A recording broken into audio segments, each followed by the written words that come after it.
കോട്ടയത്ത് പുതിയതായി വാങ്ങിയ ഇലക്ട്രിക് ഓട്ടോയ്ക്കുണ്ടായ തകരാർ പരിഹരിക്കാത്തതിൽ ഡീലർഷിപ്പ് ഷോറൂമിന് മുന്നിൽ കുടുംബത്തിന്റെ പ്രതിഷേധം. കോട്ടയം ചങ്ങനാശ്ശേരി ഇല്ലിമൂട്ടിലെ ABM മോട്ടോഴ്സിന് മുന്നിൽ മണിക്കൂറുകളായി കുത്തിയിരുന്ന് പ്രതിഷേധിക്കുകയാണ് മാടപ്പള്ളി സ്വദേശി പ്രമോദ് കുമാറും കുടുംബവും.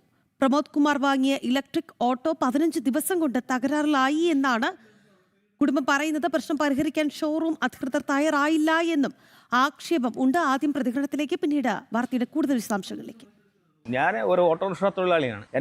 ഞാനിത് കള്ളക്കടം മേടിച്ച് ഉണ്ടാക്കിയ വണ്ടിയാണ്. കാരണം എന്ന് വെച്ചാൽ ഇന്നത്തെ കാലത്ത് ഒരു വണ്ടി CC പിടിപ്പിച്ചാൽ അതിനുണ്ടാകുന്ന കഷ്ടനഷ്ടങ്ങൾ എല്ലാവർക്കും അറിയാം. അതുകൊണ്ട് ഞാൻ അവിടുന്ന് എല്ലാം കടവും മേടിച്ച് അവസാനം 32 വർഷമായിട്ട് എൻ്റെ കയ്യെ കിടന്നൊരു മോതിരം വരെ ഊരി പണയം വെച്ചിട്ടാണ് ഞാൻ ഇതിൻ്റെ ഫണ്ട് കണ്ടെത്തി ഇതിന് ഈ പൈസ കൊടുത്തത് മേടിച്ചത്.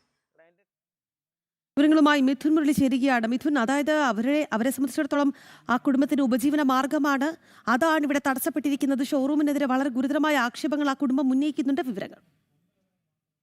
രാജി 5 മണിക്കൂറോളം പ്രമോദ് കുമാറും കുടുംബവും കുത്തിയിരുന്ന് പ്രതിഷേധിച്ചതിന്റെ ഫലം കണ്ടു. അല്പസമയം മുൻപ് ഷോറൂം അധികൃതർ ഈ വാഹനം പ്രവർത്തനരഹിതമായ വാഹനം മികച്ച രീതിയിലാക്കിയപ്പോൾ അവർക്ക് കൈമാറിയിട്ടുണ്ട്. ഈ മാസം 13-ാം തീയതിയാണ് Pramod Kumar പിയാജിയോ app electric auto ഈ ഷോറൂമിൽ നിന്നും മാടപ്പള്ളിയിൽ ഇല്ലിമൂട്ടിൽ പ്രവർത്തിക്കുന്ന ABM മോട്ടോഴ്സിന്റെ ഷോറൂമിൽ നിന്നും വാങ്ങുന്നത്. പിന്നീട് ഇത് പ്രവർത്തനരഹിതമാവുകയായിരുന്നു.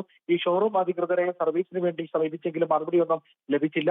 ഫോൺ വിളിച്ചാൽ എടുക്കുന്നില്ല. ഇങ്ങനെയുള്ള ആക്ഷേപമായിരുന്നു പ്രമോദ് കുമാറിന്റെ ഭാഗത്ത് ഉണ്ടായത്. നിരന്തരം ഈ ഓട്ടോ തിരികെ ലഭിക്കുന്നതിന് വേണ്ടി ബന്ധപ്പെട്ടുവെങ്കിലും നടപടി ഉണ്ടാകാത്തതിനെ തുടർന്നാണ് പ്രമോദ് കുമാറും മക്കളും 75 വയസ്സുള്ള മാതാവ് എന്നിവരുൾപ്പെടെയുള്ളവർ കഴിഞ്ഞ 5 മണിക്കൂറായി ഈ ഷോറൂമിന്റെ മുന്നിൽ കുത്തിയിരുന്ന പ്രതിഷേധിച്ചത്. ഈ പ്രതിഷേധം ഫലം കണ്ടു. അല്പസമയം മുൻപ് ഓട്ടോ ഇവർക്ക് കൈമാറിയിട്ടുണ്ട്. രാജു. ശരി മിഥുൻ.